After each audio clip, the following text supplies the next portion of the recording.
Nous sommes dans les collections précieuses de la Bibliothèque royale à Bruxelles. C'est là que sont conservés des manuscrits provenant de l'abbaye de Gembloux. Nous avons en ce moment environ une centaine de manuscrits qui viennent de l'abbaye de Gembloux.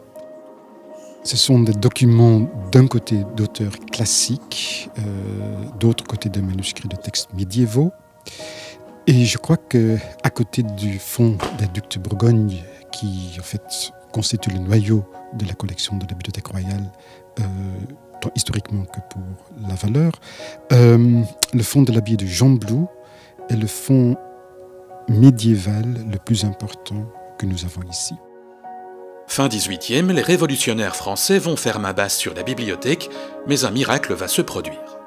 On a par hasard échappé à la confiscation par les troupes révolutionnaires françaises qui ont pris presque toute la bibliothèque, sauf 2 armoires, avec par hasard les manuscrits de Gembloux. Le hasard joue un rôle très grand dans l'histoire et surtout dans l'histoire des bibliothèques. Parmi ces manuscrits conservés à la Bibliothèque royale, il y a ces exemplaires de la Chronique universelle de Sigebert, écrits au XIe ou XIIe siècle sur du parchemin. Ce sont des peaux d'animaux préparés, des moutons, des chèvres. Des lignes étaient ensuite tracées à la règle pour recevoir les écritures. Pour quelque chose qui est fait à la main, c'est remarquablement uniforme. Ensuite, on crée des rubriques, ici de couleur rouge, facilement identifiables.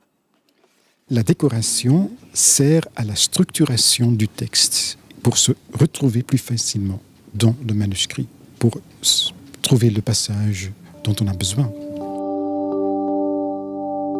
Ces documents sont d'une valeur exceptionnelle. Ils témoignent du rayonnement intellectuel de l'abbaye de Gembloux au Moyen-Âge, incarné par le moine érudit qu'était Sigebert.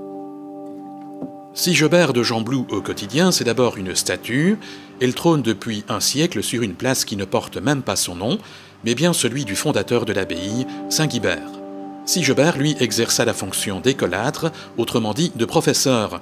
Il fut également l'auteur de divers manuscrits, dont certains ont marqué leur temps. C'est un grand prof, c'est un grand écrivain. Et puis, c'est un moine qui rentre dans les structures, mais un moine qui est consulté, et qui est consulté de l'extérieur. C'est notamment lui qui va s'opposer avec une liberté d'esprit extraordinaire au pouvoir pontifical. L'Église ségeoise va demander à Sigebert d'écrire au pape au nom de l'Église. Et c'est foudroyant.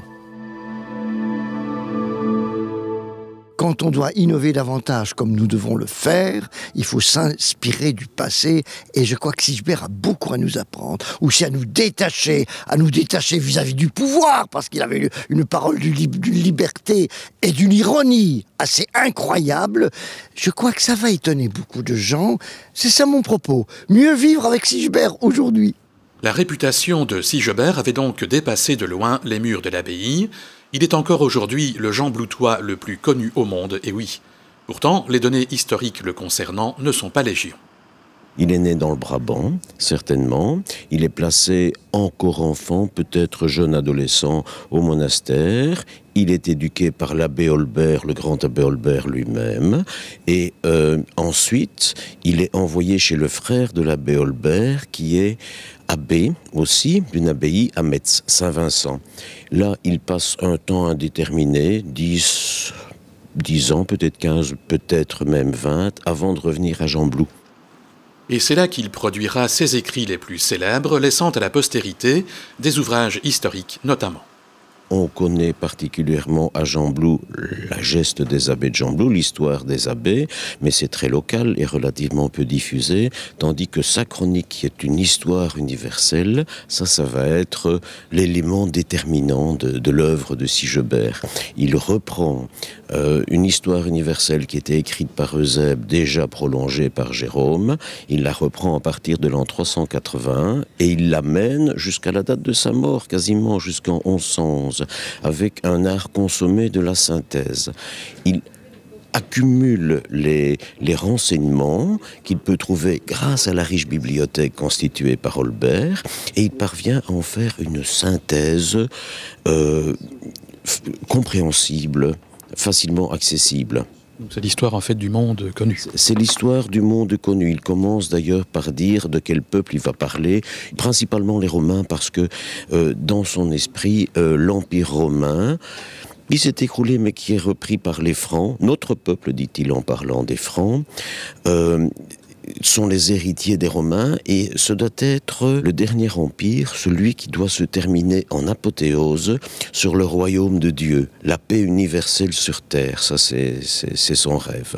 La chronique est restée pendant 4 siècles au moins un ouvrage de référence, oui, certainement. C'est-à-dire que les historiens, français surtout, allemands également, commençaient leur histoire en se référant à Sigebert, et bien souvent simplement en le prolongeant. Cette chronique, elle a été considérée comme une des grandes chroniques du Moyen-Âge, et elle a eu un succès absolument fou. Pensez bien que l'abbé Robert de Torigny, qui est l'abbé du Mont-Saint-Michel, cet extraordinaire Mont-Saint-Michel, va continuer sa chronique et va parler de Sigebert. Les gens de Jamblou ne savent pas qui est Sigebert, mais Robert du Mont-Saint-Michel le savait, et il en parle en disant que c'était un homme d'une intelligence absolument prodigieuse. L'héritage de Sigebert est donc essentiel, que ce soit à travers sa propre écriture ou celle des moines copistes qui ont aidé à diffuser son œuvre. 900 ans après sa mort, les discussions sur le caractère autographe de ces manuscrits se poursuivent. Difficile pour Michiel Verwey de trancher la question. En fait, on ne connaît pas l'écriture de Sigebert. Mais non, parce qu'il n'y a pas de document vraiment signé par lui qu'on peut comparer avec ces volumes. Si vous souhaitez redécouvrir le Jambloutois le plus célèbre au monde, n'hésitez pas à vous rendre aux journées Sigebert les 5 et 6 octobre. Le Cercle Royal Art et Histoire vous propose 2 lieux de rendez-vous, le 5 octobre à la Bibliothèque Royale de Belgique et le 6 à Jamblou Agrobiothèque pour des conférences et des expositions avec le soutien de ces 2 institutions et la participation de spécialistes. Les expositions se prolongeront au-delà des journées des 5 et 6 octobre. Sigebert le Jambloutois est de retour.